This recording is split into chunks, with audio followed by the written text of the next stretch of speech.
তিনি কিন্তু 25 ডিসেম্বর এসেই বলেছিল যে I have a plan not dream. সমাধান আমরা 5 আগস্টের পরেই দেখেছি, জনগণ সেটাকে লাল কার্ড দেখিয়েছে যারা এর বিরুদ্ধে যাবেন।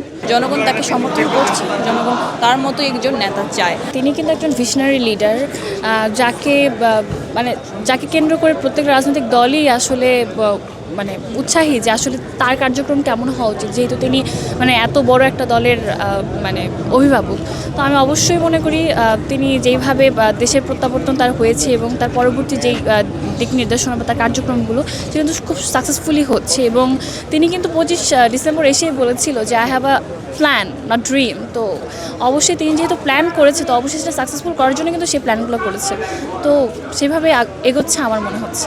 অবশ্যই তিনি জাতির ঐক্যের প্রতীক, আমি সেটাই মনে করি। আর এখন যেই হচ্ছে আগামীর দেশের ধারক বাহক বা অভিভাবক যেই হবেন না কেন, তাকে এমনই হতে হবে, কেননা সেই সমাধান আমরা 5 আগস্টের পরেই দেখেছি, জনগণ সেটাকে লাল কার্ড দেখিয়েছে যারা এর বিরুদ্ধে যাবেন।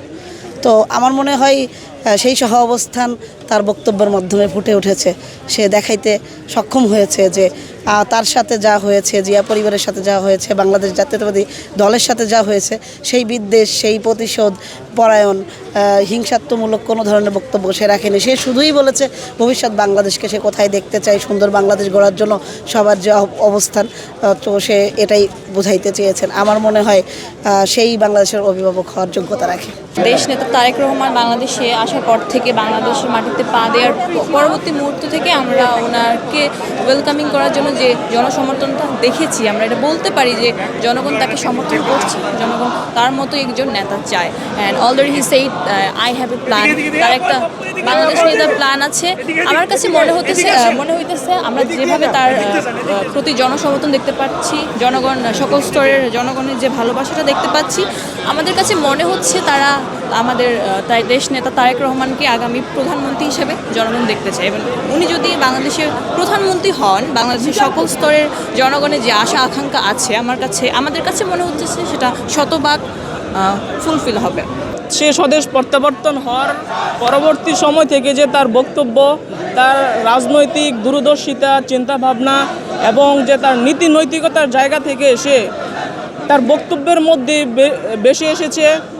আপনারা শুনতে পাচ্ছেন যে সে বাংলাদেশকে উন্নত করতে চায়, সমৃদ্ধ করতে চায়, বাংলাদেশের মানুষের জন্য কাজ করতে চায়, সে সোনার বাংলাদেশ গড়তে চায়, মানুষের মধ্যে শান্তি, ঐক্য যে প্রতিশ্রুতি, এই প্রতিশ্রুতি নিয়ে সে মানুষের মণিকোঠায় গিয়ে পৌঁছেছেন এবং তার রাজনৈতিক চিন্তাভাবনা দূরদর্শিতা থেকে চিন্তা করতেছে যে বাংলাদেশকে বিভেদের মধ্যে আর রাখা যাবে না। বিভেদের রাজনীতি দিয়ে আমাদের যেভাবে রক্ত যাচ্ছে, জান যাচ্ছে, দিন শেষে কী হচ্ছে, বাংলাদেশের সম্পদ শক্তি কমে যাচ্ছে।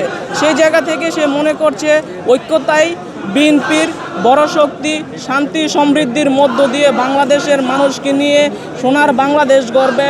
আমাদের আপসহীন দেশনেত্রী বেগম খালেদা জিয়া ছিলেন জাতীয় ঐক্যের প্রতীক, আর বহুদলীয় গণতন্ত্রের প্রবর্তন কিন্তু করেছিলেন আমাদের শহীদ রাষ্ট্রপতি জিয়াউর রহমান বীরুত্তম।